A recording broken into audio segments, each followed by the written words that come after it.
Welcome to the Cheat Sheet, where we decode success for creators, professors, and business owners. I'm your host, King Musa, and today we'll be exploring the important work behind student development and access services, making sure every student has the resources and support they need to succeed.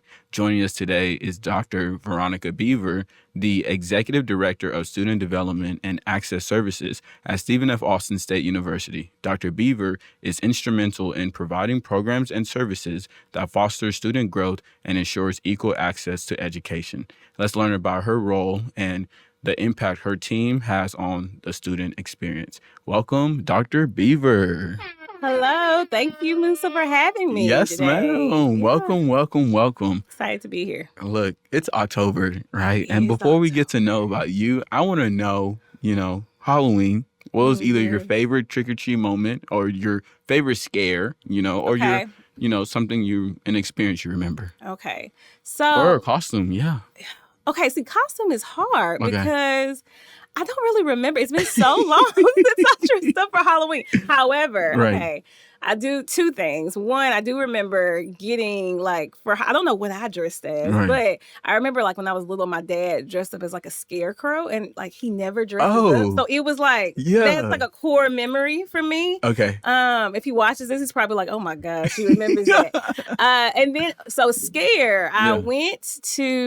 I tried something different. This was not too long ago, maybe a few years ago, and I Right. went to one of those haunted houses Oh, where you go in. You're bold. I know, right? So I go in. Not me. Yeah, I learned never again. I went in and I was Paid to get like, scared? I No, I'm paid good. money to get scared, and I was freaking out the whole time. And I left and said, Yeah. I did it. Never Okay. again. It was checked off my bucket list. What would you So, say was the scariest part? Like, there had to be one part that I you're don't I think I really like control of things. I don't like Okay. surprises, the jump Yeah. scares. So you Yeah. can show me the gory, bloody stuff. That's fine. Okay. But then the people coming out of the time, I'm like, oh wait, you good? Like where is it coming? Where are you coming from? Like it's just, it Okay. just, people with of Yeah. course they're fake, but saws, and I'm like, yeah. What year was that? Like, how old were Oh you? my gosh, no. Sorry about that. No, you're good. Okay. Sadly, this was Oh, within recent. the last 5 years. This was when I was a kid. No, this was no, I was grown. Wow. Yeah. Hey, I think they get the joy out of that. I would love to say it was when I was a little kid. No, Right. I got scared as like a teenager or something. Yeah, no. I was definitely an adult. Yeah, and I learned. So I Yes, won't be ma'am. doing any more haunted houses. Okay, Yeah, and I fair. haven't since then. So yeah. Let's go ahead and dive in then. Could you go ahead and introduce yourself and what you do here at SFA? Yeah, my name is Veronica Beavers, and I serve as the Executive Director of Student Development and Access Services. I also am the SFA Parent Liaison. So within my pillar, so we're in a pillar within Student Affairs. There's different areas, and mine specifically is with disability services, Right. veteran services, mentor programs, testing center, and also my parent support services. Right. So those are all under my purview. You just everywhere. Okay. Pretty much. Yes, Yes. ma'am. Now, going back to the name, and we're gonna find out a little bit more about this Yeah. when we talk about your career. Access services. Mhm. And then you just mentioned all the different services.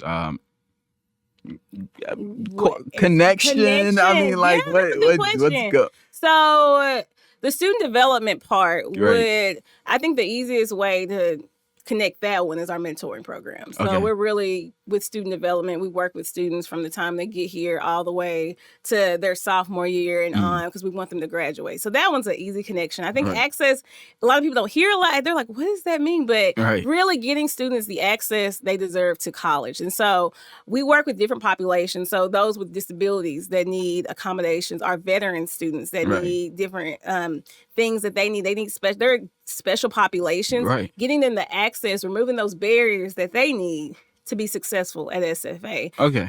So those are kind of the access piece of access services. Okay. So yes. I'm with you. I'm with you. Get it? Because Okay. it's like, if I read that on the door, or if they're like, "Oh yeah, go to that office," the what? You're but like, I get it now. yeah, and I then see even it. think about testing. Yeah. Testing, you take taking TSI. tests, different things, because you need that Yeah. access to be able to open the door to whatever career or whatever you need to Right. do. So those all are in that access piece. Okay, Yeah. I'm with you. Now let's take a step back. Okay. Where are you from? You know, did your parents go to college and Uh-huh. everything? And where did you get this drive for helping others? We'll start there. Gotcha. Yeah. So I grew up in Longview, Texas. Okay. So I'm not too far from here. Yeah. My parents are actually from Corsicana, Texas. So that's where actually I was born. Okay. But I grew up in Longview, Texas. My mom did complete college. Mhm. She did the more non-traditional route. So she went to school. Right. For a year or two, and then she ended up having a family, Right. and then went back and finished. So Interesting. yes, and then my dad went to school as well, but my dad is very much I don't know what you would call it, but someone who worked as a teenager, Right. moved up in the ranks, got to be started off as a cashier, a manager, a corporate manager in retail. He's really big in retail, and so worked nonstop, worked his way up to success. So he is, both of them, they worked. I come from a family that are really hard workers. Right. And Yeah. I don't think I've ever seen him sit down and watch TV or anything. So Oh, wow. just working. I'm a fan. And so I think the drive definitely came from my family. I think also too, I've always just been instilled to like keep going and make goals, hit those goals, make new goals. I went for my high school graduation. I remember I was so excited because I graduated high school, which is a huge accomplishment. Right. And I remember I talked to my dad and he said, all right, it's like a football field. You've made it to like the 20-yard line. So you got some more steps to go. And I'm like, thank you so much. But so I always just first down. Yeah. So I was like, okay. So I've always just been really driven. I think that's just been just a part of my family. I have a brother. He's the same way. And, I think when I got to school at SFA, I was extremely involved in high school. I didn't say that before. I was a student here at SFA. Okay. I lived in Griffith Hall. Wow. I was a student here, and I was just like everyone else. I didn't know what I was going to do, and I came here, and I was like, that's I don't a sad know. reality. Yeah, and I had to really find myself, Yeah. and you go from being so involved to being like, what am I? And I spent, a long time trying to figure out what is my identity here. And so I was eventually able to find it. And, with that, being able to navigate where those challenges and overall just eventually taking the steps I needed to better myself in order to be where I am now. Okay. I still kind of want to know where the passion for helping others, but we're gonna find out as I find out about like how'd you get to SFA, you know. But before that, outside of being here at SFA and working in academia and everything, what do you like to do for fun? What is your passions? What are your interests and goals? Well, I have a 4-year-old, so I don't get a lot of extra. He takes a lot of my time. Right. But outside of that, I love to read. I love to read specifically mysteries, thrillers. That's things that aren't like that I can just get away from. I'm always for a good binge watch. So if there's a TV show, if there's some type of series, I am going to watch it if I get time, especially those breaks like Thanksgiving break, winter break. Oh yeah, I'm gonna watch all the shows I can. And so those are probably my two. Those make me kind of give me my peace. You say your dad didn't watch TV, and you say your favorite teenager. Oh yeah, no, we do not share that. My mom does. So me and my mom talk. Yeah, I got you. Yeah, he doesn't know anything about these shows. Yeah, he's fine. Okay, yes, ma'am. So now let's go ahead and get into what you do here at SFA. As far as what is the vision for student development and access services, and what should students kind of know about that? Yeah, so vision overall is, once again, just to remove those barriers for students, give them the access they need to be able to be successful at SFA, to Right. graduate, to get careers. So overall, so that's the vision. Now, we have so many with this pillar. This pillar is pretty new. Okay. So with that, we have so many growth opportunities that I look forward to, that we're working on with Right. our mentoring programs. I just left a lot of meetings about expanding that to be Yeah. able to have mentors for all students, not just the students within, who sign up for the program, to be able to also expand our testing services, or to expand our disability services offices, for our veterans. They want to Right. grow into new space as well. So there is expanding that. I also recently became the parent liaison in Yeah. January. And with that, I have loved it. Because I get to help so many students. But with that, I've also noticed things we could do more of. And Okay. so being able to have meetings, to be able to create more resources for those who don't necessarily fit into I would say, the traditional student, like, you go to school, you graduate, there's barriers there. Some people need Right. accommodations. Some people have children. Some people Mhm. just left the military. And so being able to find those resources and expand to make sure we are serving those populations the best we can is Yes, my ma'am. overall vision. Okay. I wanted to ask, like, as you was explaining everything, the demographic, like you did mention kind of like the non-standard student, but who's the person who will be listening and just like, you know what, I'm going through that, I should probably check out these services, and what are the mentorship, thank you, I yes. got you. Yeah. The idea of mentorship was something I've been exploring all week, ironically Okay. this week. Okay. And there was this concept where most people, when somebody's believing in you, or they're motivating you, challenging you, or you even have somebody to just open up to, and things like that, it gives you Yeah. a reason to keep pushing, and everything. What should students kind of understand about the purpose of mentorship? Because it's not, you're not getting a parent, you're not No. getting a friend, and sometimes it's not just companionship, Yeah. So what is the concept of mentorship, and also what would be the demographic of students that end up needing your services? Yeah. So the two questions, demographics, it really would be, I would say, anyone. We try to Okay. have our mentors represent our student population. So really anyone could have a mentor, different demographics. With that being said, so the benefits of mentorship, we recruit and we hire students who have already been through, we hire the ones who were quiet, Right. who are still quiet, but they have reached out, became mentors because they want to help. They've become successful, Right. and they want to help others. We also have those who jumped in real fast, got involved in a million things,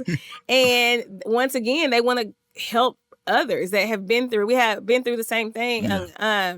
We have those who are we hire on purpose those who are sophomores all the way to seniors.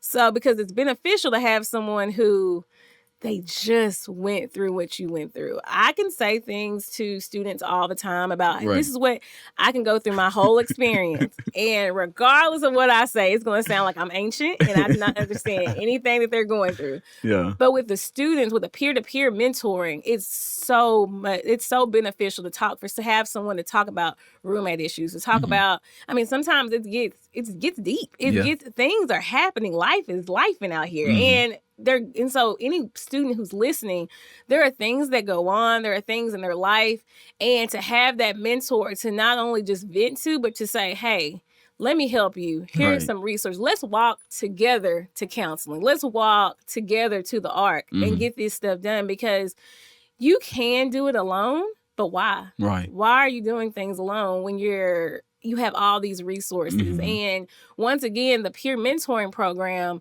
it prevents you from having to find all these resources and go to all these different offices. Come to us. We'll get you with someone who can show you these things. And so, like I said, you can do it alone, but why put that strain on yourself? We have you. We got you. Okay. Yes, ma'am. Now, how did you get to SFA? You say you graduated from SFA. Yeah. How did you end up finding your way back to SFA? Okay, so you want to hear my story? Yeah, That's let's what hear it's. it. Okay, let's hear it. So I'll go through everything. I came to SFA, went from Longview, Texas. Right. I went to other schools and toured. I chose SFA. Good choice. Great Honestly, because of the scholarship opportunities. I had so many. I applied to different schools. Oh. And I was like, no taking time. I Got you. Yeah, I was like, where do I go? I was like, I don't know. I went to, like I said, I went to other schools. I'll just say that. And SFA gave me the most scholarships and I was like, well, I guess I'll go to SFA. In addition, there was a lot of students from Longview coming to SFA. So I was like, I already know some people, we'll be fine. So I got to SFA, and really my first year, I didn't do much. I like to tell people I started working my very first day of school, because I did. I worked at Campus Recreation. I worked for I worked for the director before the current director. So it was brand new, like everything. Dr. Morton? Say it again? Dr. Morton? Before him. So that's how long I've been here. And so I worked here before then. It's funny because this is really going to age me when I say this, but when I worked over there, it was like the building was just being formed. So we were going around with posters and everything. So I worked there. Yes, I told you I'm about to age myself. And so I worked there. And then honestly though, really, I went to my class. I went back to my dorm. Like, I did the same thing every single day. So there was no engagement. I was friends with my roommate. I had a couple of friends who I was friends with at SFA, but that's it. I did nothing. And I went home a lot. And so I was like, what am I, what am I doing? SFA is okay. And then eventually I came back my second semester, and I realized I really had to change my mindset. Like, I had to change what I was doing, because it was kind of like, it's okay. Like, and it was like, I felt like I wasn't enjoying, college as much. And so after my freshman year, I came back. After my freshman year, I applied to be, the spring of my freshman year, I applied to be an RA for residence life. And I became an RA and changed my trajectory. It changed everything, because it got me out of my room. It gave me that purpose that I was looking for at SFA. And so I became a resident assistant, eventually assistant hall director. In the meantime, I got super involved. Yeah. SAA, once you say hall director, JAG camp, orientation. I did all the things. And I actually met my husband during this time. And so we met during our involvement with orientation and SAA, and we got extremely involved. And I actually went to school to be a physical therapist. So in the meantime, I was working for Nacogdoches Memorial as a physical therapist technician. And I realized, though, because I was working physical therapy, but then I was also working for orientation programs. And I loved working there, but then I realized how much I loved working for orientation programs. And I thought, wait a minute, I could make a career out of this. And so my major is biology and psychology. Yeah, right? So I told you I wanted to be a physical therapist. And this is my senior year, and I'm thinking, oh gosh, I think I want to work at a college. How am I going to tell my parents this? This is going to be interesting. Like, hey, I want to work at a college, not do anything that I've been planning for the last 4 years. So I was so nervous. And I remember telling them, hey, I want to, work in a college. I don't want to do physical therapy anymore. And they actually were fine. They said, okay, what's your plan? Okay. How are you going to do this? We'll And take it. so from there, I got my master's, and I decided to be a graduate assistant in orientation programs. I got my master's, and then from there, I left for a little bit. I worked at HR, Okay. honestly, Target. So I worked there. Yeah. Came back to SFA as assistant director of orientation programs, and for there, I stayed there for about 6 years. And then I also worked with multicultural affairs directing there for another 7 years. And within that time, I also worked with Title IX. I did a little bit of student conduct. And so I've kind of been around. And then the opportunity came for student development and access services, which really combines all the things that I love. I think there's the first year experience with this mentoring, also the advocacy for populations such as our pregnant parenting, our veterans, disability services, and also just with the testing services, being able to open the door for students to do whatever careers they want to do. So it kind of is a good combination of all the things. So that is my story, how I got here. Yes. You really you stayed here. You got here. You stayed here. And that wasn't the plan, I said, but you took a break. I took a break and came back. But really, I really love being here. It was, but what drew me here is really the community. And once again, my husband graduated from here as well. So between both of us, the friendships we gained. I have a picture in my office of all our friends from SFA that we gained just being here, from being involved. Yeah. When I graduated, when I started working here, I have a community of people who kept me here as well.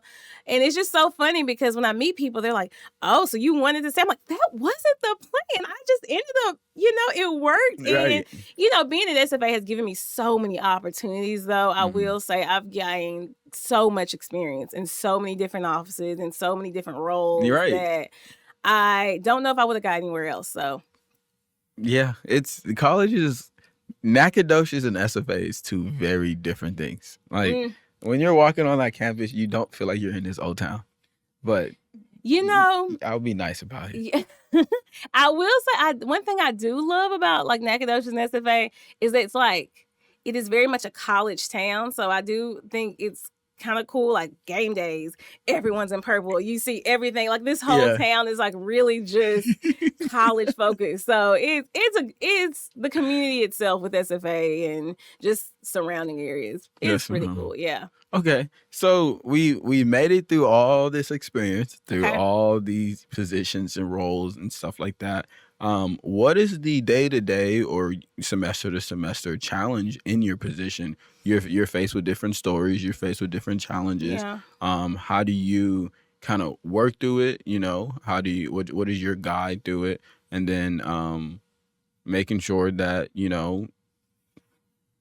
what is your way of getting through the challenges, and what are the challenges you face? So there's been a few challenges. I think with one major challenge I've had to, deal with over time is due to just various things. I've had to adapt to different roles, which also means students have to adapt to different roles and learning how to navigate that. And really I have a great communication with students. Communication meaning that they can talk to me, I can talk to them. We're really transparent. And so kind of working through that. Yes, I would say other challenges I faced, I've had to also learn myself. I don't know everything. And for example, a few years ago, there was our Veterans Resource Center. There was some leadership changes. And to no one's fault, there was a director who ended up who got deployed. And so there was no one there. We had to do kind of a temporary situation. And anyways, the students were just feeling so frustrated because, they didn't have anyone. And so I had to take a step back and go, because I can't say I know their experience. I don't know. I've never been to the military. And I have to, so I said, "Hey, tell me, what do you need? What are your frustrations?" And listen to that, talk to them. And then since they told me, I'm now accountable. I'm now accountable for, I can't say I don't know anymore. So I made it my goal to make sure hey, this is listened to. And now they have a director who took all of that and has succeeded even 2 times what they wanted. Currently, I would say some challenges that I deal with have to do sometimes with resources. Okay. That's probably a challenge. Sometimes that's money. Mhm. Sometimes that's just space. Mhm. And sometimes that's just kind of, this isn't my office, but maybe we have to navigate a couple of other offices to make that Yeah. happen. And with that, once again, I'm transparent. I say, hey, this is what we're dealing with. This is what kind of we're facing, but I don't let it go off to the wayside. I try to make sure I bring those situations up. I advocate no matter what for these students and for whatever they need.